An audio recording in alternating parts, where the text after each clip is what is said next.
And it looks as though the map is Forge. What do you think about Forge? You confident? Forge is also...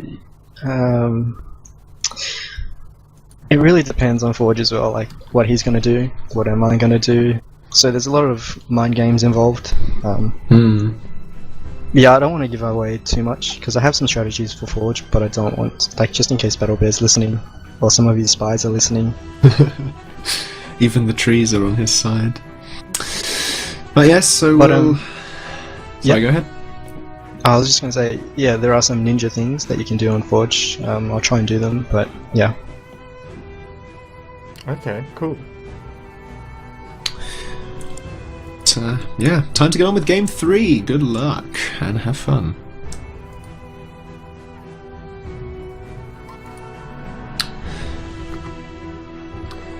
Good stuff. There's at least 2-0 going into Game 3. Can BattleBear pull it out of the bag? We shall see.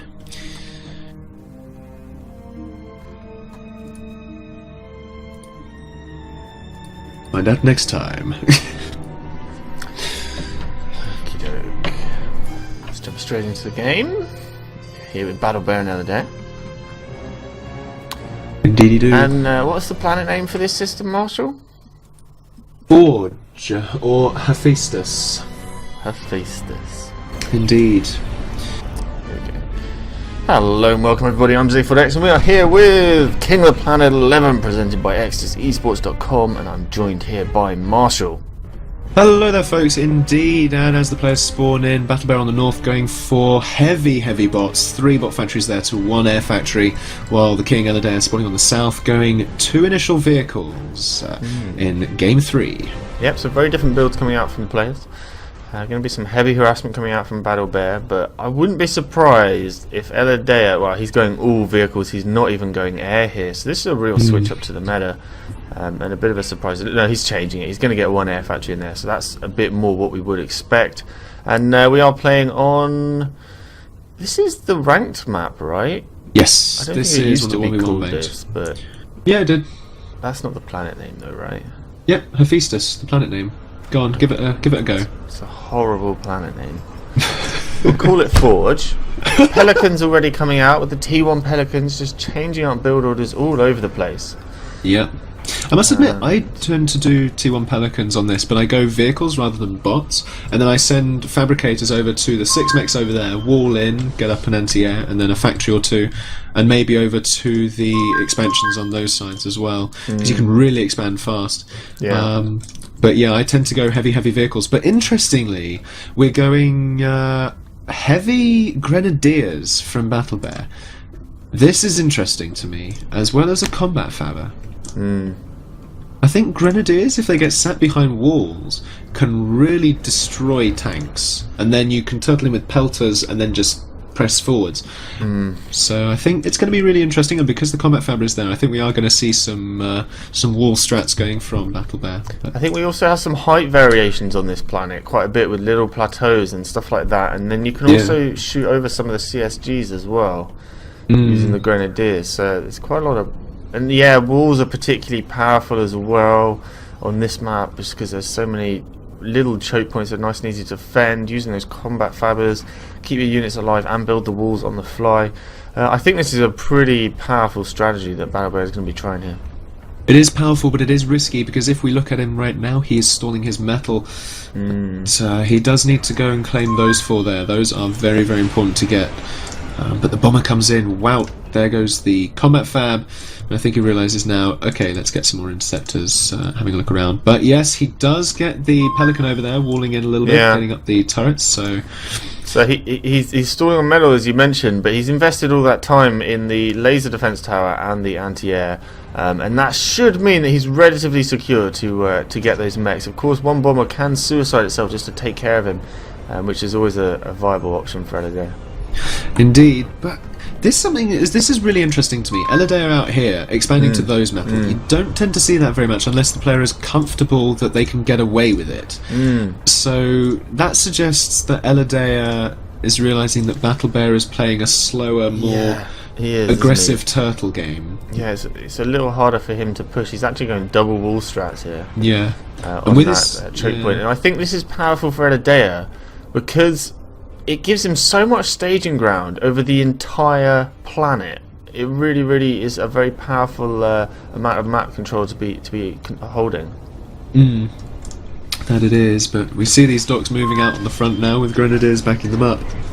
Thing is, if that combat fabric can get up some walls, then the Grenadiers, because they're smaller than the wall height, the tanks cannot get at them, but the Grenadiers can shoot back out. Yeah, so, but he does need to get up some walls now because he is starting to lose his forces as the tanks can press in. But they did manage to kill the Fabricator, so no more expansions there.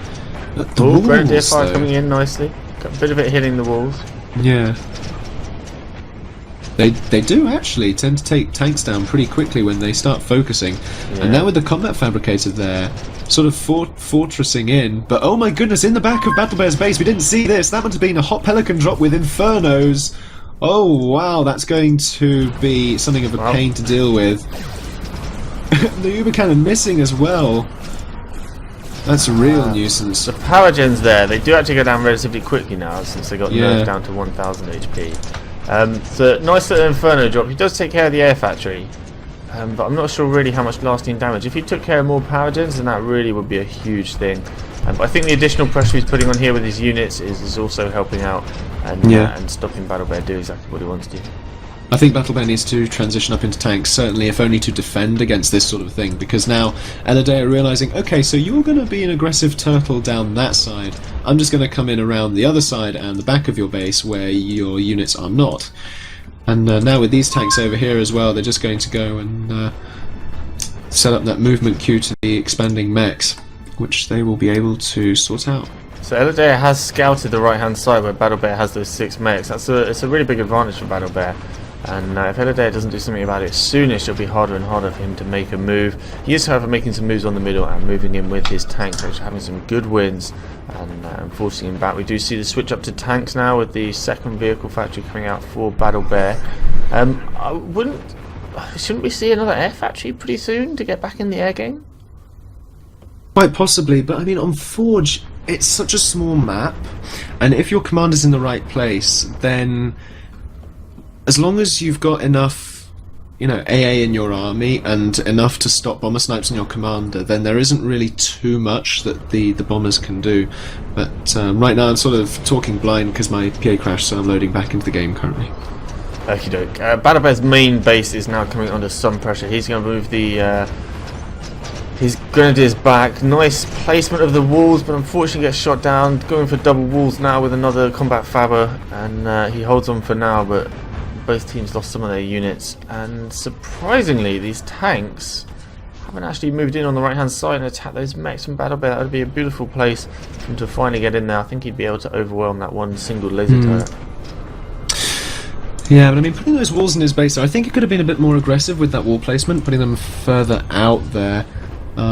But certainly now the bombers coming in, trying to do some damage, but the spinners composition, I think it's interesting that they've put in many more spinners from the vehicle factories than anything else. But another risky move now from Elidea as well, moving his commander out to the middle, despite knowing that Battle Bear has heavy bot factories who can churn out boom bots on a whim. Yeah, there's always that. This is the other big strength of whenever you do any sort of dock strat or bot strat. You can always just go the boom bots. Yeah. And make that switch up and get out quite a few in a very short amount of time. We see a orbital launcher just started. Ah, interesting. Coming in at the main base. Yeah. Battle Bear is in huge trouble all of a sudden. I don't think he's going to be able to defend against this effectively. He needs to keep his Grenadiers behind the factories so that they can shoot over while not getting shot. I mean, he is going to lose a few factories here, but oh, in come the bombers as well. Oh wow, they didn't actually do too much damage, so could have been a better bombing run from those bombers, but losing their number there as they fly over the commander. So this has actually been quite good defense. Yeah, from that went alright. It Battle could have gone much worse. AoE helps a little bit as well. Bombers could have done better, but without air units now, he's in a bit of trouble. But looking around the rest of the planet, Elidea is just expanding like wildfire right now. And just realises, okay, well, the tanks are just going to keep rolling in. They're going to keep being produced because he's got, well, double the metal income of Battle Bear. And almost double the power as well. So he can just keep building, keep building, keep building. And this is the thing with the aggressive turtling from Battle Bear. Those walls there are now obsolete and useless because he can't get enough defences on the other side of his base. Yeah. Let's also point out it's like 25 metal per wall. That's a lot of metal. There's hundreds of metal just right there in those walls. Yeah. And unless you're using them to defend your units and get into great confrontations, then you're not actually using that metal to your advantage. So those could be turrets or something else in different areas that might have helped a bit more. And unfortunately for him now, I think Battle Bear realises this is the end. He's trying to make the switch up to boombots, but it's too late. Yeah. There's just too many tanks all over the planet that he cannot deal with now, and because he's out of the air game as well, any bombers that he tries to send in, he can't really do anything with. And that's the other thing, Eladea, knowing he doesn't need to bother with spinners, which gives him even more tank to spinner ratio, whereas Battle Bear has to bother with spinners. Eladea going for the safety, building up another umbrella just near where his commander is, making sure that no orbital shenanigans can go on. Moving on with the boombots for Battle Bear. No point moving in too few of them. But I think Eladea knows that the boombots are there. And wow, the T2 vehicle factory, that is audacious. With lots of fabricators there building at 7. That's going to go up pretty fast. But the umbrella is there. Don't actually see deep space orbital radar, but the GG is called. And that is it. Eladea remains king of the planet. Yeah, Eladea is still champion. He's still got it. He absolutely still has it, right? Indeed he does. I think on Forge you need to go tanks as a staple unless your opponent starts to be somewhat more defensive, at which point you need to move away from tanks, because tanks against walls on this map are it's not going to get you anywhere. I think Battle Bear had the right idea with walls, but he didn't have the right idea with the aggressive enough defense and expansion blocking, because Eladea just had the whole rest of the planet there, which Battle Bear just couldn't keep up with because of the localization that he put himself in. Yep, let's grab Matisse and Yags in here and see what they have to say. Cool. Hello Matisse and Yags, how you doing? Welcome to the stream. Hello, thanks for the invitation. Hello, pretty good. Good stuff. That was Matisse, followed by Yags. So, Eladea remains the king. Are you surprised? No, I'm not surprised at all. As you can see in all of these 3 games, Eladea just pretty much dominated Battle Bear. You can see like his macro is just much better than pretty much everyone else in the game, basically. Yeah, it really didn't seem like Battle Bear fared well enough. He was choosing all these ranked maps, and that's really where Eladea had most of his experience, was in the ranked maps. So I kind of questioned Battle Bear's map-making choice, and he just didn't really seem prepared. Yeah, agreed. He Eladea had he just knew what does he need to do on every map, basically. He had perfect solution to every problem, and he just steamrolled Battle Bear, basically. I do like though the idea of Battle Bear to get air transport and then get this little choke point in the 3rd game. It gave him quite a nice advantage in terms of metal, but then grenadiers and walls are not really as good as tanks, basically. The map is very small, so that could be a nice idea, but there is still a lot of paths that you can attack through various ways, and it was just not enough, I think. The thing is though, the tanks are pretty slow, the walls go up pretty quick. Once you start getting walls up, they're kind of there. You don't think perhaps it's a viable strategy? It just didn't work out against the one known as Eladea. Yeah, I think it hasn't really been tested very much yet, and I think there's definitely, it can be viable, but I just don't really think anyone... I think it could maybe work as some kind of support, because you first you have to claim map control, and you cannot really claim too much map control with those walls because they just go up way too slowly. So even if you get like 5 or maybe 10 maxes, that's still not enough to grab at least half of a map or something. So the guy who will go for tanks will always have more metal, and then eventually he will just overrun him with maybe pelters or something.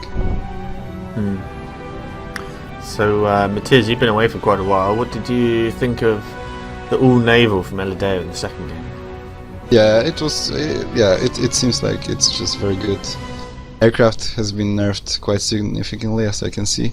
In the second game, usually you would, in previous patch, you would make just much more air, and he transitioned into ground pretty early, I think. So it seems air got quite a huge nerf. Well, it wasn't really air that got nerfed, was it? It was more the anti-air that got buffed. Yeah, which is basically the same thing. Yeah. Prioritization of the bombers was a pretty big change, I think. And I think I like it. It brings a nice balance between air for harassment and then land for winning battles. Definitely needed. Yeah, it's the step in right direction, definitely. Yeah, I was going to say the same thing. It's still a shame that we don't see too much of tier 2. Tier 2 Navy is quite nice, but still, it was mostly tier 1 tanks and grenadiers. It would be cool if we had more of it. I think also maybe just because of all these maps have been pretty small so far. And if we had a larger map, I think maybe we might see some tier 2 sniper bots or something. Yeah. Players have been favouring sniper bots quite a lot, I've been noticing. Would you say they're really strong at the moment? I haven't actually played around with them that much yet. Actually, like this next week, hopefully I'm going to get used to the new balance and try out all the new things and try the Grenadiers strategies and everything. But I can't really say whether or not they're good yet. What were the changes of sniper bot? I don't think there have been any changes. Nothing major. But people tend to use them quite a lot right now. Sniper bots have insane micro potential, so that's very nice. If you micro them correctly early on, then they usually beat vehicles pretty hardcore. One of the changes is the Blue Hawks and sniper bots now shoot against orbital units. Oh. They can be used as an orbital defense against orbital invasions and unit cannons, which is pretty powerful. You know, one thing you can do with the sniper bots is, what myself and Super Rumen did way back in a 2v2 tournament, is mix in a few skitters from the vehicle factories that you'll probably be building for defence, and then you have the extra vision. So even if you don't have forward radar, you can micro those around with the sniper bots as well as docks, and you can just pick away at any enemy units that come your way. That sounds pretty interesting. I wonder how big overall will Inferno drops have, because I feel like they have insane potential. Like if Elodia dropped like 2 Infernos in this small choke point where Battle Bear had 6 maxes, he would probably wreck it. So and the drop into the base was really nice as well. So maybe it will be more popular soon. You going to get back into PA, Matthias? Yeah. I think I've fixed all the things that I had to fix, and I have quite a lot of time. So why not? Probably I will play a little bit. Okay. I want to see you on ladder. Some more challenge here. Come on. Yeah, it should be fun, I guess. How do you feel against Elodia? Did you play against him? I haven't played him in a bit. I think I have a winning record. Yeah, that was a long time ago, so I haven't even really been playing that much either, I guess. I bet he's better than me now. Yeah, I'm really impressed by his play style. He just doesn't make any mistakes.